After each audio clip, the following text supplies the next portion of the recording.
Hello friends, welcome to स्वात English academy.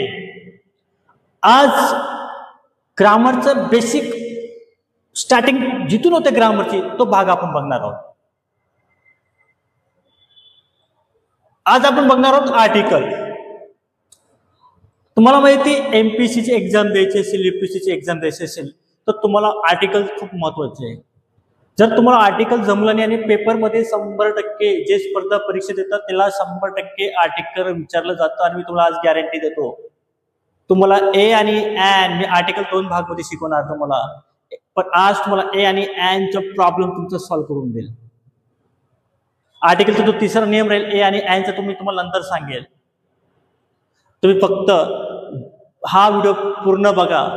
तुमचा जो प्रॉब्लेम आहे आर्टिकलचा तो प्रॉब्लेम मी आज सॉल्व्ह करणार आहे।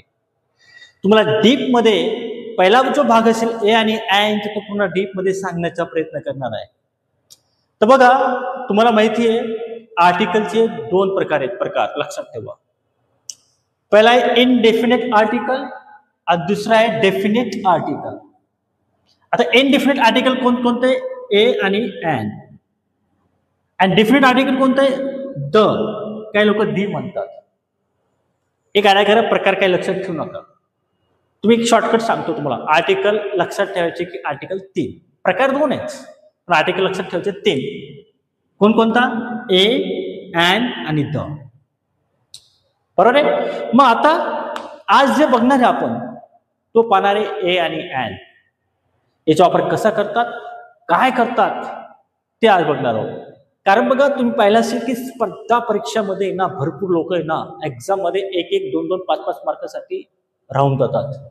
मी तुम्हाला नेहमी सांगतोय, जर हे वय एकदा गेले हे वय परत नाही येणार आहे।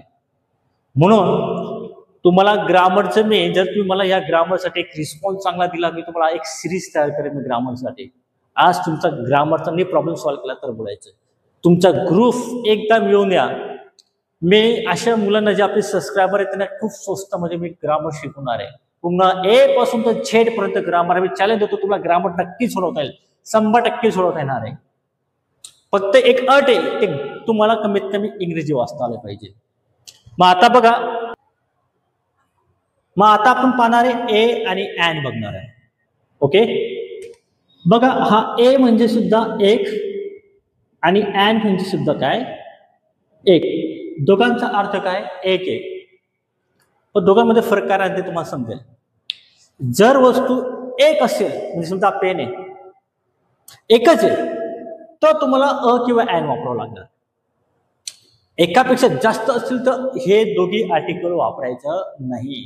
म्हणजे नाउन जर कधी एक असेल, एकच, समजा चेअर एकच असेल तर तुम्ही अ किंवा एन वापरायचे। मग आता या दोघांचा नियम काय ते बघू। आता बघा, आता अ केव्हा वापरायचं? हा जो अ आहे हे केव्हा वापरायचं? तुम्हाला माहिती आहे इंग्रजीमध्ये 26 अल्फाबेट आहे। किती आहेत अल्फाबेट? 26। त्यापैकी 5 वावेल्स आहेत। वावेल्स काय? 5 काय? वावेल्स, ज्याला आपण मराठीत म्हणतो स्वर। मराठीत काय म्हणतो आपण त्याला? स्वर म्हणतो। आणि 26 मधून 5 गेले म्हणजे उरले 21, त्याला म्हणतो कॉन्सोनंट। म्हणजे काय? व्यंजन। ओके, एबीसीडी जे तुम्ही म्हणता ना A B C D E जे तुम्ही म्हणतात, तर एबीसीडी मध्ये जे 5 आहेत, 5 स्वर आहेत, ते स्वर कोणते आहेत बघा? ते स्वर आहेत ए, ई, आय, ओ, यू। लक्षात ठेवा, परत एकदा सांगतोय, 26 अल्फाबेट आहे, 5 स्वर आहेत, कोणकोणते? ए, ई, आय, ओ, यू। 26 मधून 5 गेले उरले किती? 21 कॉन्सोनंट। वाय सुद्धा, वाय हा सेमी वावेल आहे, पण ते नंतर बघू, आपण त्याच्या भानगडीत नाही पडायचे, एवढं लक्षात ठेवा। आता अ केव्हा वापरतात ते बघा। आता ए केव्हा वापरायचे? जर शब्दाची सुरुवात कॉन्सोनंटने झाली। मी तुम्हाला आता मागाशी सांगितलं की अल्फाबेट किती आहे? 26 आहेत। 5 किती आहेत? स्वर आहेत। ते 5 स्वरांना काढायचं आणि जे उरलेले आहेत 21 कॉन्सोनंट, याच्याने जर सुरुवात झाली त्याला अ वापरायचं। जसं आता बघा, डॉक्टर आहे, हा डॉक्टर आलाय, बरोबर आहे। इथं 1 नंबरला आलाय डी. काय आहे? डी हा आहे कॉन्सोनंट. काय झाला? कॉन्सोनंट आहे. डी ने जर सुरुवात झाली त्याला तुम्हाला वापरायचे ए वापरायचे. जसं आता डॉग कसं सुरुवात झाली? डी, त्याला काय वापरायचे तुम्हाला? A dog. ओके. तुम्हाला जर वापरायचे कॅट, काय वापरायचं तुम्हाला? सी आलाय. म्हणजे काय वापरायचे? म्हणजे बघा कॉन्सोनंटने सुरुवात होत असेल तर तुम्हाला अ वापरायचे. जसं आता बघा हा चेअर, तसं सुरुवात झाली सी ने, त्याला काय वापरायचं तुम्हाला? अ म्हणजे काय? एक. आणि चेअर म्हणजे काय? खुर्ची. ओके. तुम्हाला जर म्हणायचं असेल कोण तुम्हाला ट्री. ओके. हा ट्री कसा सुरुवात झाली? टी, त्याला काय वापरायचे? टीचर. तुम्हाला टी आणि सुरुवात झाली त्याला काय वापरायचे? मग याच्यावर तुम्हाला काय समजलं? जर कधी कॉन्सोनंटने सुरुवात झाली तर तुम्हाला ए आर्टिकल वापरायचं आहे. मला वाटतं तुम्हाला समजलं एवढा. ओके. याचा नियम आपोआप पण सांगेल. आता ॲन बघू. आपण पाहणार आहे ॲन. मी तुम्हाला अगोदर बोललोय आणि ॲन हे दोघी सख्खे भाऊ आहेत. तर तुम्हाला काय बोललं? केव्हा वापरता? जेव्हा कॉन्सोनंटने सुरुवात झाली. आता ॲन केव्हा वापरायचे? जेव्हा सुरुवात बघा सुरुवात वावेलने होईल. कसं निवेल? वावेल म्हणजे स्वर. स्वर किती आहे टोटल? 5 आहेत. कोणकोणते? ए, ई, आय, ओ, यू. हे 5 स्वराने जर सुरुवात झाली तर त्याची सुरुवात तुम्हाला काय वापरायची? ॲन वापरायची. मग ती वस्तू काय पाहिजे? एक पाहिजे. जसं आता बघा अम्ब्रेला, कसं सुरुवात झाली? यू ने सुरुवात झाली. कशाने सुरुवात झाली? यू. यू काय झाला? स्वर झाला. काय झाला? स्वर. तर तुम्हाला ॲन वापरायचे. ॲन म्हणजे एक, अम्ब्रेला म्हणजे छत्री. ओके. एलिफंट कशाने सुरुवात झाली? ए म्हणजे काय झालं? स्वराने सुरुवात झाली म्हणून तुम्हाला काय वापरायचे? तुम्हाला ॲन वापरायचे. ओके. मी घेतलं ऑरेंज, घेतलं ऑरेंज, कशाने सुरुवात झाली? ओ आलाय म्हणून मी काय घेणार आहे? ॲन वापरायचे. शॉर्टकट तुम्हाला सांगतो, स्वराने सुरुवात झाली म्हणजे ॲन वापरून टाकायचं. ओके. मग त्याला अपवाद पण असतील. तुम्ही सांगितलं की सर कॉन्सोनंटने सुरुवात झाली तर पाहणार आहे एक्सेप्शन. आता एक्सेप्शन म्हणजे काय? अपवाद. समजा एका वर्गामध्ये 100 विद्यार्थी आहेत. त्यापैकी समजा 99 विद्यार्थी हुशार आहेत आणि एक मुलगा काय त्याला ढब्बू आहे, त्याला म्हणतात अपवाद, एक्सेप्शन म्हणतात. मी तुम्हाला आणि ॲन का वापरतात? जर कधी कॉन्सोनंटने सुरुवात झाली तर वापरा आणि वावेलने सुरुवात झाली तर ॲन वापरा. बरोबर आहे? हा नियम आहे आपला. पण मी तुम्हाला काय बोललो? नियमाच्या विरुद्ध जे काम करतं त्याला म्हणतात अपवाद. मग आता जो पहिला जो आपला नियम राहणार आहे तो म्हणजे ए. तर आता बघा ए केव्हा वापरायचे पहा? ए केव्हा वापरायचे? समजा आता इथं काय आहे पहा. आता बघा युनिव्हर्सिटी, अरे इथं आला यू आलाय. मग आता तुम्ही म्हणणार की सर इथं वावेल आलंय म्हणजे आपल्याला काय वापरायचे? ॲन वापरायचे.